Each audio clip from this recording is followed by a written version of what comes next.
go through the introduction, the major findings, the recommendations, and the conclusion. But the latter part, I'm going to leave it to my colleague, who's going to finish the presentation. As an introduction to the leather value chain, we see that the leather value chain is a very important value chain which is recognized globally and even nationally. Like at the global level, we have the UNIDO, the United Nations Development Organization, which has also highlighted the importance of the leather value chain, which is growing, and the trade under the leather value chain is estimated at around 100 billion a year, which is a very big income for the developing countries. And at the national level, under the National Development Strategy, NDS1, and also the Zimbabwe National Industrial Development Policy 2019 to 2023, we see that leather value chain has also been prioritized. It has been prioritized in the NDS as one of the 10 priority value chains, and also in the industrial development policy. And where we see the major thrust under those, like at the national level, where we want to increase production, and we also want to increase the exports from around 10% to, in the NDS, to around 25%, and also for in the Zimbabwe National Industrial Policy, where we want to increase exports from 10% to around 40% per annum. And also, we have also the Zimbabwe leather strategy that was also put in place to bolster this important sector.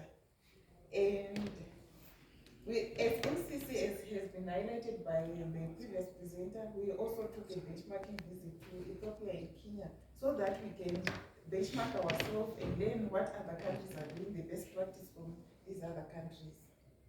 We move on to the major findings in this study. When we were conducting our research, we found out that leather production globally, the 10 top leather producers in 2020.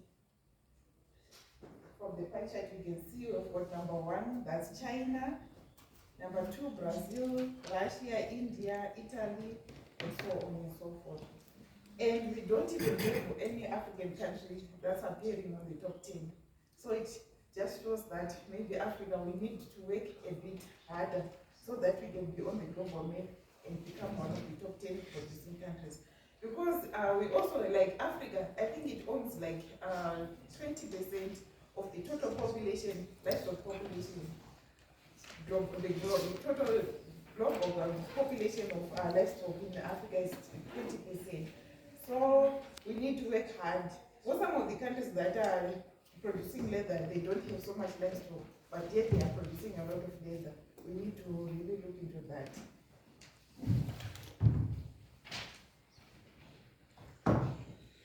So 25% of the global leather production, which translates to about 6.17 billion feet, is from China. And it's one of the third largest exporters, which export about 909 million USDs of leather. And most of China's leather output is derived from like bovine skin, which accounts for nearly about 40% of total livestock production in the world. And Brazil, if you see in the pie chart, Brazil is the number 2 world producer of leather after China, and produces about 2.4 billion square feet of leather per annum. And then Italy, which is number 3, it also produces, one of the leading countries that produce leather and leather products. And most of the exports, they are into like footwear. And 80% of the industry's tanning machinery is produced or manufactured in Italy. And that, and it explains why they adopt the latest technology in their tanning industry. I think Italy's tanning industry is one of the best in the world.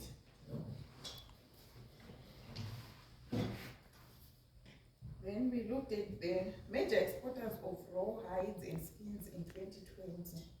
We see again the top 5 global for exporters are United States, China, Switzerland, Hong Kong, China, and Japan.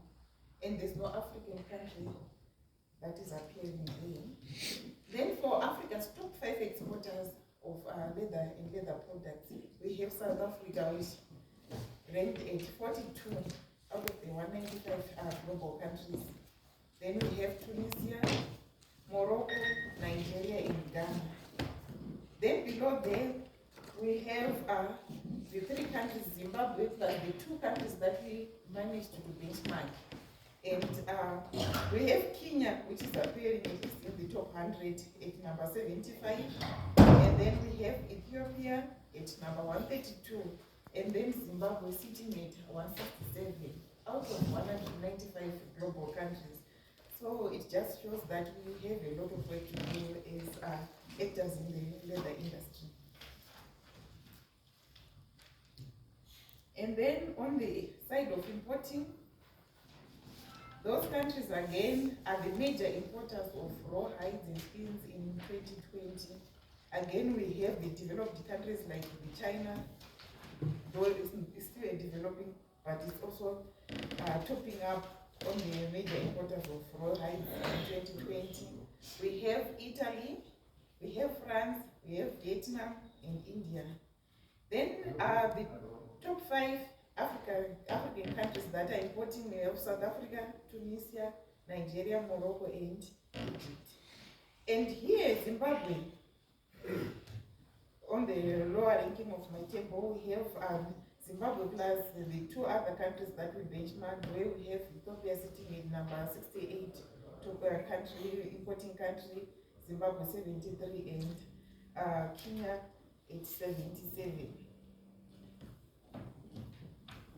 So in the tables that we have seen, Zimbabwe exports very little hides and skins. And despite the low ranking Zimbabwe, we import a lot of these raw hides and skins. And maybe this could be attributed to the low duty structure, the price, and the quality competitiveness in foreign countries. Hence, we need to improve the competitiveness of our local leather value chain.